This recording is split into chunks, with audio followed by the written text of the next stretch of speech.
सर्वप्रथम आप सभी को रक्षाबंधन की हार्दिक शुभकामनाएं। राखियाँ मार्केट में सुंदर सुंदर सज गई हैं जो बहुत ही सुंदर लग रही हैं। देख करके मन कर रहा है कि सारी खरीद लो।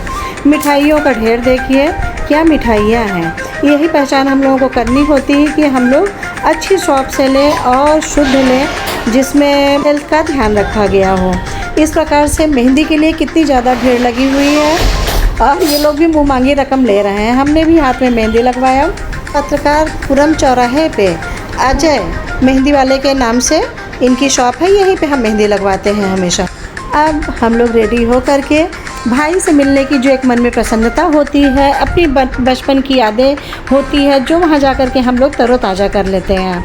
तो जो एक अंदर उल्लास होता है वो आपको इस पिक्स में देखने को मिल ही रहे होंगे। सर्वप्रथम हमने अपने सबसे बड़े भैया को राखी बांधी और उनकी लंबी उम्र की और उनके प्रसन्न रखने की हमने माता रानी से प्रार्थना किया कि प्रभु इनको स्वस्थ और अच्छा जीवन दे। घर में सबसे बड़े होने के कारण इन्होंने हमेशा अपने से छोटों का ध्यान रखा और उपहार स्वरूप हमें वस्त्र दिया।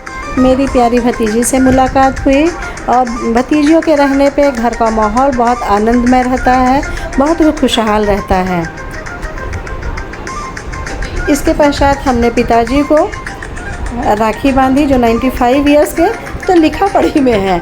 बुआ जी जब से नहीं रही तब से हम पिताजी को बराबर राखी बांधते हैं और प्रभु से प्रार्थना करते हैं कि हम बच्चों पर इसी प्रकार बड़ों का साया बना रहे और उनकी छत्र छाया में हम लोग पलते बढ़ते रहें। जहाँ पर बड़ों का आशीर्वाद रहता है वहाँ कष्ट दुख बहुत दूर होते हैं और हमेशा सुखमय जीवन रहता है। इसके पश्चात हमने अपने छोटे भाई को राखी बांधी, उसके लिए मंगल कामना की, प्रार्थना की, आरती उतारी। इस आरती के द्वारा समस्त कष्ट दूर हो जाए, इसी कामना के साथ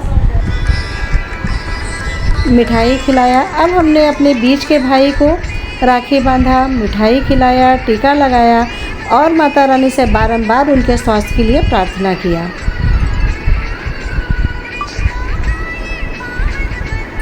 घर की धुरी जो होती है वो गृह लक्ष्मी होती है, इसलिए उनका हमेशा मान सम्मान करना चाहिए।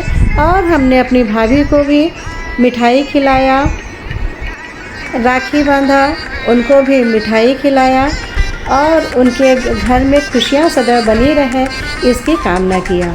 नंद का भाभी के लिए प्यार और भाभी का नंद के लिए सम्मान सदैव बना रहे। मेरे नंदों की भी राखी आई थी, तो हमारी भतीजी ने मेरे साहब को राखी बांध करके हमारी नंद की कमी की पूर्ति किया, जो हमें बहुत ही अच्छा लगा। आरती किया, मिठाई खिलाया, रोली लगाया और राखी बांधा।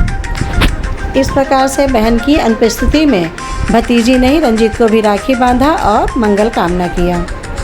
पुनः आप सभी को रक्षाबंधन की हार्दिक शुभकामनाएं।